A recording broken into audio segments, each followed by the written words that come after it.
What it do, peeps? Welcome to Watch the Damn Tape. Hit that like, that share, that subscribe button. Hit that bell to get notified when I drop my next video. To my new subscribers, thank you for watching. I hope you enjoy the show and I hope you get something out of the content.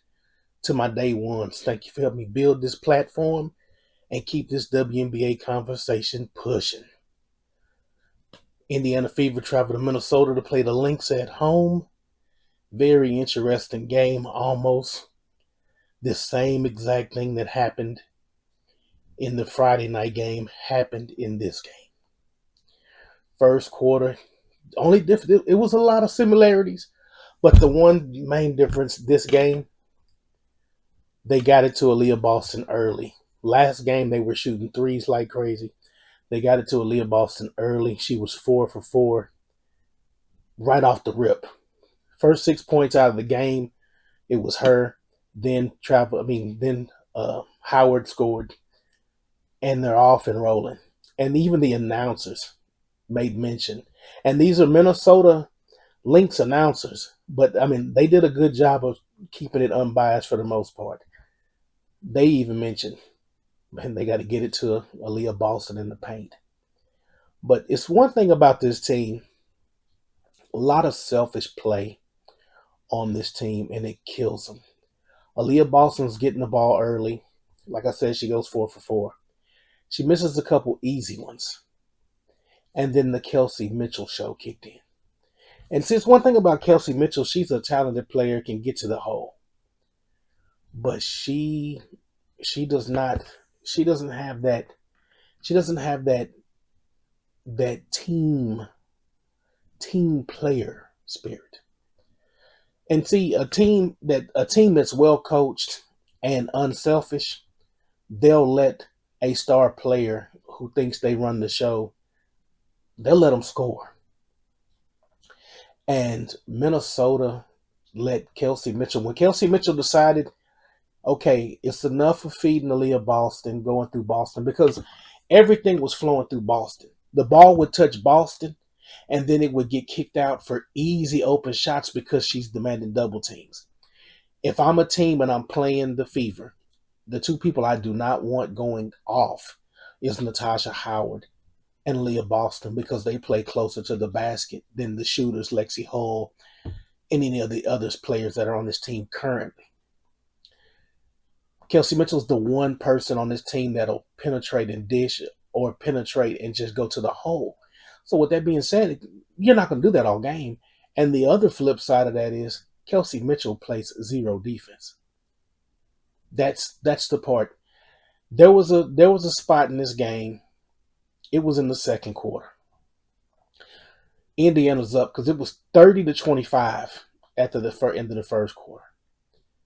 Real back and forth game, no defense. Once again, Minnesota's shooting. I think this last game they were shooting 60% in the first quarter. This game they were shooting 70%. That's why I say there's no defense. They're playing team ball and just getting easy baskets, leaving Kayla McBride once again wide ass open, and she's knocking down threes. Second quarter, this is where the dismantling of the team happens. There's a stretch in this game where it was like 37 to 30 something ish. Lexi Hall hits a three. They score 40. They score a couple more points in that quarter, and they sub out Natasha Howard. And I was wondering, I said, damn, I haven't seen Michaela Timpson this game at all. And I know Natasha Howard is older. You just got through playing Jessica Shepard and getting the brakes beat off of you by Jessica Shepard. She needs to get spelled. They bring Damaris Dantas in the game. Damaris Dantas comes into this game, and it's around the 3-minute mark, 4-minute mark, and it gets weird. There was a possession. Courtney Williams shoots a jumper. She misses. And I believe it was Bridget Carlton got the rebound. She goes up. She misses. Then Klucklandova gets it. She hits a jumper. They got three shots at the basket at this point. This is what ties the game. They go down, turnover. Donoris Dantes shoots a three. No, no. Minnesota comes right back. Napheesa Collier, who at this point I say was taking a vacation. I write that down.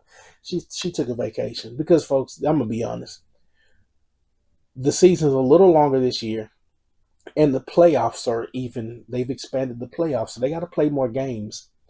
The finals is going to be the best of seven, just like the men. The opening round is going to be a 5 game series, not a 3 game.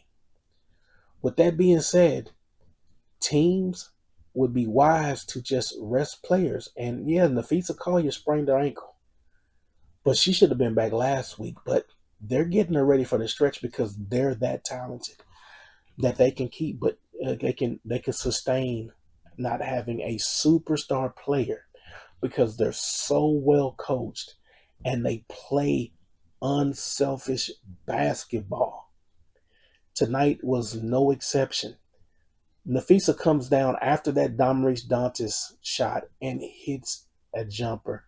They take the lead 47-45, and I'm like, it's over. It's over. Over. I mean, it's really over. 52. I mean, 11-0 run. 11-0 run to end the half. 52-45, and I'm like, wow. Just like that, it looked like the Mystics game, and it looked like the last Minnesota game. The third quarter, because they scored 27 in that quarter. Indy only scored 15. And mind you, most of these points that are getting scored by who? Kelsey Mitchell, Ball Hog Queen Deluxe with cheese. She gonna get her points, man, and they don't care. I'll let your best player score, and I'll lock everybody else's ass up, and we'll win the game. And she can be mentioned in the as a like they mentioned in the broadcast. She should get strong consideration, or she should get some note on being on the in the MVP race. Yeah, yeah. And every time she's mentioned as an MVP, they lose that game.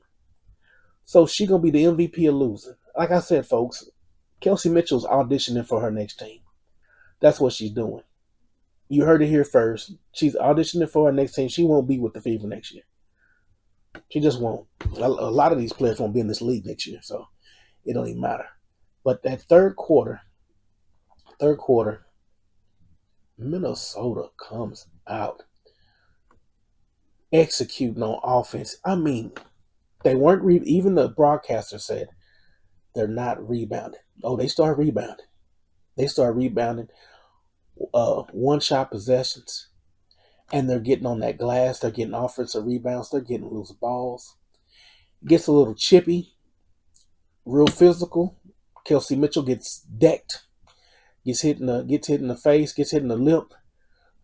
So she won't be kissing anybody for about the next couple of days because her lips kind of fat. Uh, Kayla McBride knocked fire from the caught her with an elbow. Napheesa throwing elbows. Everybody throwing elbows on these rebounds. Everybody. Aaliyah Boston getting caught with offensive fouls because she does the elbow too. Everybody does the elbow in this league because a lot of players in this league are not athletic enough to shake the draws out of somebody. But Bridget Carlton in this third quarter, I don't know what she did, but she made everybody look that way, and then she just did an easy layup, and it was the weirdest thing in the world. And there was a lot of mental lapses. Oh, I mean mental lapses on defense in this third quarter, and they pushed this lead, and it's a wrap. In the third, it is a wrap, and whenever Indiana gets down by a little margin, Kelsey Mitchell does it because you got to face it. Before the All-Star break, Kelsey Mitchell was averaging about 20 plus points, but she was getting about 5 or 6 assists. She was playing unselfish basketball. But you got to remember, before the season, I had some ratings about the players. And I said that an elite player, and I said there's only three elite players in the WNBA. One of them being Caitlin Clark, one of them being Napheesa Collier, and one of them being Asia Wilson. And the one thing I said makes everyone around them better.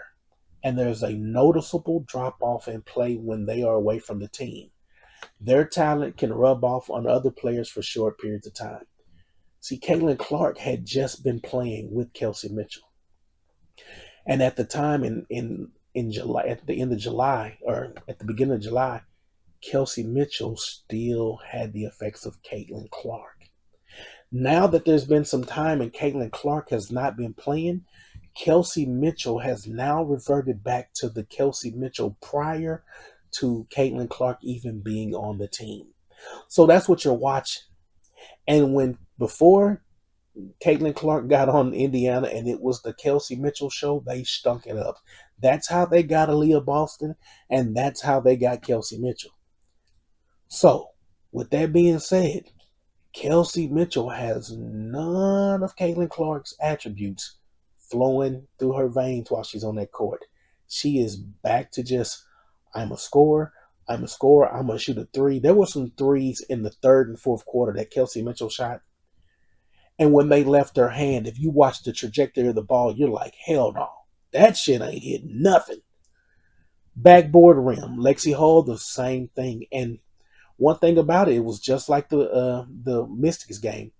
You shoot a three if you want to. We gonna nick you and cut you. And that's what they were doing. Courtney Williams was getting folks involved, throwing deep, long passes to Alana Smith on the break. Alana Smith had gotten dinged up earlier, and she's catching balls like Michael Irvin from Troy Aikman and laying them things up easy. And that's the thing about Minnesota. They were making baskets easily. Indiana was rushing around. They're dribbling the ball around. They're not passing. They're not talking. Nobody's communicating. And Minnesota is widening its lead. And they were never threatened. There was never, you could see it. There's not enough fight in this team. Regardless if you got Ariel Powers, and she used to play for Minnesota. Who give a shit? If Ariel Powers was so great, she wouldn't have been on the street. She wouldn't have been unemployed. So, Shea Petty, unemployed. Odyssey Sims, unemployed. So you got three unemployed players on the team, and you going up against a juggernaut, and you're not executing. There was a point in the second half where the announcer said, Kelsey Mitchell has 25 points, and they're down. And then they said right after that, she's got 25 points, and Minnesota is now still shooting around 50. I think they said like 59% or 57%. Minnesota shot better this game than they shot the last game. And they shot well the last game. They shot well. Minnesota shot 57% from the field. They shot 55% last game. Shot 57% from three, 12 of 21, shot 92% from the free throw line. You're going to lose every game that way. Had a lot of turnovers, had 14 turnovers, but they had 28 assists. Unselfish basketball. Indiana, 21 assists and 12 turnovers. And remember, at one point in the game, Indiana didn't have any turnovers. They had one turnover. That was late. They got their first turnover late, like in the second quarter, almost the third quarter. So that second half was sloppy, selfish basketball at its finest. They're not going to make the playoffs. They're going to slide out of the playoffs. That game Tuesday, they needed Washington to beat Seattle. They needed Washington to beat Seattle, and they needed to beat Minnesota tonight. That game Tuesday, Seattle's coming in and going to try to take their head off. Seattle is not going to play with Indiana. It's too much on the line. Indiana has the tiebreaker, but they just can get wins. And as long as As long as Seattle can take business, they got a tough schedule coming ahead too. That game Tuesday is not going to be something. The Fever got to play on all six cylinders, and play team basketball to beat Seattle. And that's every game's becoming a must win now. But let's look at the week ahead for Indiana. Just look for the Fever. See what the Fever got going. Play the Storm on Tuesday. You play the Sparks, and then you play the Valkyries. Every team outside of the Sparks is already a playoff team. The Valkyries are hanging on to a playoff spot by a thread, and the Sparks are on their butt. The Sparks own the Fever, and they're playing in LA on the road. 2 road games. Well, 3 road games. Actually, sorry, take that back. 3 road games. 3 road games. Storm, LA, and then the Valkyries.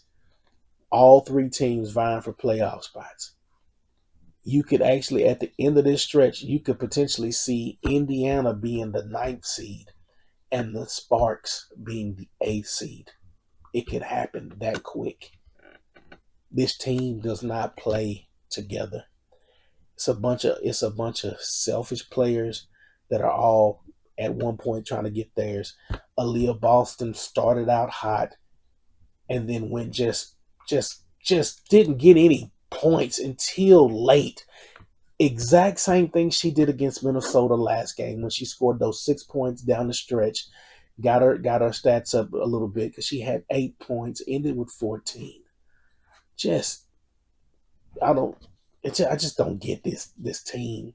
Natasha Howard, 24 minutes. She's playing less minutes, scoring less points, not getting double doubles. Only had 10 points.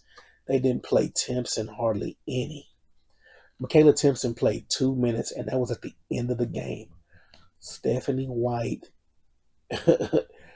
Stephanie White played Aerial Powers, who just got there, more than a young lady that you drafted. And that's been spelling. You said she deserves more playing time, and you be just lying your ass off. That's why Fever fans should not trust anything that comes out of this front office.